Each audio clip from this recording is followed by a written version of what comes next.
I've had many low points in my life. I thought I'd hit bottom more than once. We're coming on almost a year to the point where I hit my lowest point, the absolute bottom that I had had. And several years earlier, I had experienced an obscene amount of loss, and it was all pretty quick. And I never really understood how to process any of it because it was just too much at the time to sort it out emotionally. I ended up just about homeless. A good friend of mine was very generous, took me in. I lived in a spare room for 2 years, and my kids lived on bunk beds, and I'm really appreciative to them that they stuck with me through it all. Talk about not feeling like a man, not being able to provide in the ways that you should provide.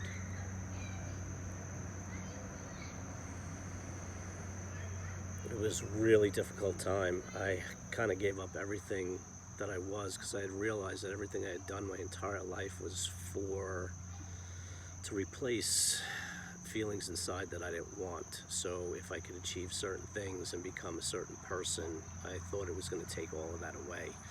And I had achieved that for a short period of time, and I ended up losing a multi-million-dollar business pretty quick to a company that I'm sure you're familiar with. You're probably watching me through one of their devices. It was real difficult. It took away all that, everything that you think a man should be. And I was reduced and left with absolutely nothing. And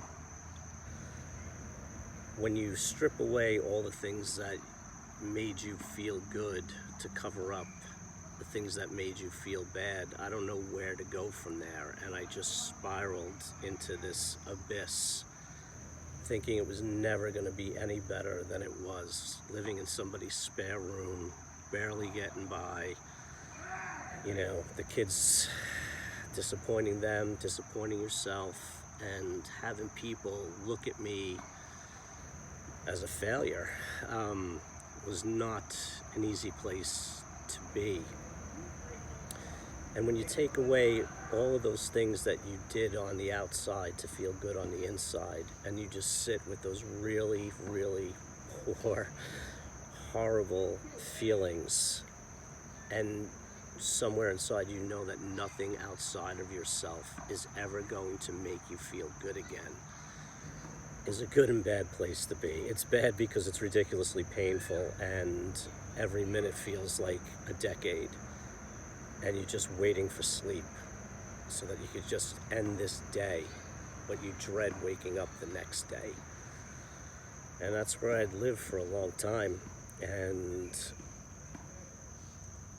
sitting with those feelings, and they got worse and worse over time. What I didn't realize then was I was getting closer to things inside that I had avoided, that I didn't even know were there.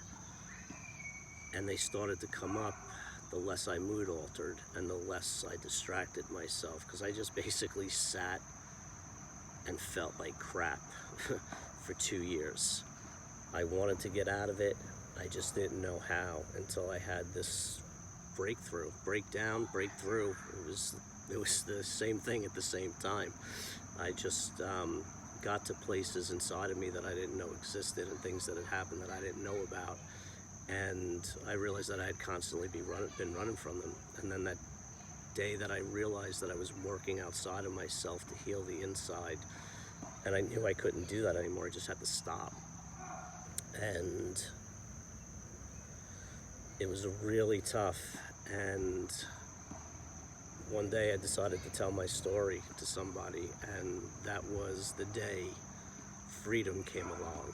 And that's kind of how I got here. I just stripped away everything that made me feel good about myself. I sat with the bad feelings that I had been avoiding forever, and I let myself know by not running what I had been running from. And once I realized what it was that I'd been running from, that's when I was able to start healing myself.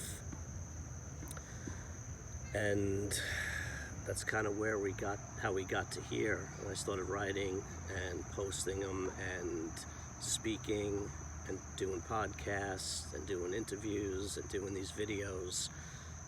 And there's a healing in it. There's a healing in exposing myself for the fraud that I was, and there's a healing in having other people respond, saying that they feel similar and you feel less alone. And the way people respond, and with the recognition of the things you say and the things you write and who you really are. I mean, I could sit here and pretend I have this incredibly blessed, wonderful life, and in some ways I do. But my life is not really much more different over the last 2 years than it is today, except for my outlook. And the outlook is I know where to look to heal.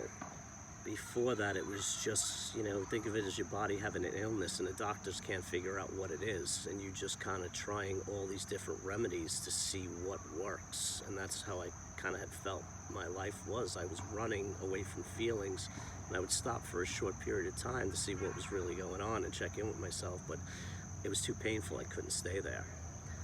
So once I realized what it was and where I had to look, and now my energy and my focus goes to that place, and it's just a lot more peaceful, and the healing and the growth comes a lot quicker. I know what I'm looking for, I know what I'm dealing with, and I know how to do it. I think the hard part now is knowing what what my reactions and my responses are to certain situations, knowing what they're going to be and knowing what they are, but not being able to control them yet, or not react to them.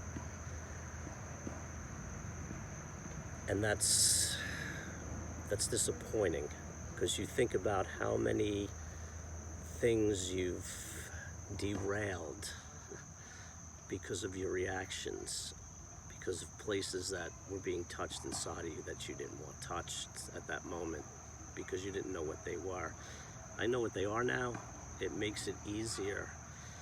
Finding your patterns, finding your triggers, finding out where they come from and why they happen is a huge part of this battle. And then it doesn't really feel like a battle anymore. It starts to feel like maintenance. I kind of wish they weren't there today. I know where they are. I know what I need to do to work on them to make them not be there. And it's nice to know that you can get to where you want to be, where you deserve to be, and where you belong.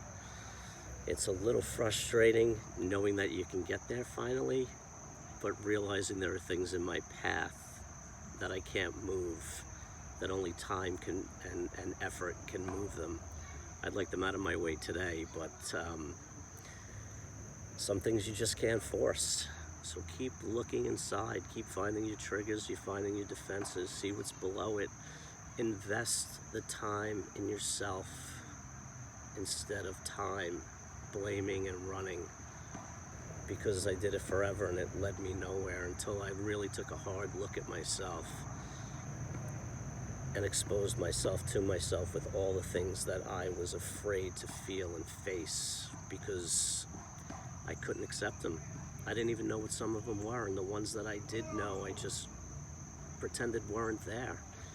And I prayed to God that nobody else would see them, and now it's living true.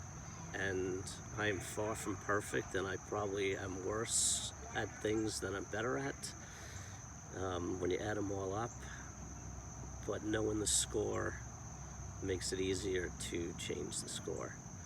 Anyway, that's it. Hope you guys have a great day. Thanks. Bye-bye.